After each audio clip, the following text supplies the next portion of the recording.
தினந்தோறும் காலை எழுந்ததும் விளக்கெண்ணெய், இரவு படுக்கைக்கு செல்லும் முன் கடுக்காய்ப்பொடி எடுப்பவர்கள் உங்களுடைய பெரும் சித்த கலக்கத்தையும் சேர்த்து ஜீரணம் செய்து விடுவீர்கள். என்னுடைய பக்தர்கள், அன்பர்கள், சீடர்கள், தயவு செய்து குறைந்த அளவாவது காலை விளக்கெண்ணையும் இரவு கடுக்காய்ப்பொடியும் எடுத்துக் கொள்ளுங்கள். இப்போ எந்த அளவு குவான்டிட்டிங்கிறது உங்க லைஃப் ஸ்டைலை பொறுத்து முடிவு பண்ணிக்கோங்க. உங்களுடைய உடம்புக்கு எப்படி வசதியா இருக்கோ உங்க லோக்கல் ஆயுர்வேதிக் டாக்டரை கேட்கலாம். இல்ல நித்யானந்த ஏஐ கேட்டீங்கன்னா போதும். உங்க ஹைட்டு, வெயிட், உங்களுடைய பாடி கண்டிஷன்லாம் சொன்னீங்கன்னா அந்த நித்யானந்த ஏஐ கரெக்டா மெஷர்மெண்ட் கொடுத்துரும். நீங்க யூஸ் பண்ணிக்கலாம்.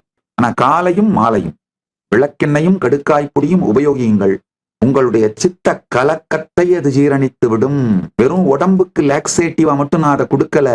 சித்த கலக்கத்தை ஜீரணிக்கும் அருமருந்து நம்முடைய முன்னோர்கள் மனதின் இயக்கத்தை, சித்தத்தின் இயக்கத்தை, புத்தியின் இயக்கத்தை, அகங்காரத்தின் இயக்கத்தை உணவு மற்றும் இயற்கை மூலிகை பொருட்கள் மூலமாகவே வடிவமைத்து, கட்டமைத்து, முறைப்படுத்தி, இயக்கி, காத்து, கண்ட்ரோல்ல வச்சிருக்கின்ற மிகப்பெரிய ஞானமுடையவர்கள், அந்த அறிவு தெரிந்தவர்கள். அதனாலதான் ஆயுர்வேதம்ங்கிற வார்த்தையே பாருங்க, வாழ்க்கையின் அறிவு. அது வெறும் உடல் சார்ந்தது கிடையாது.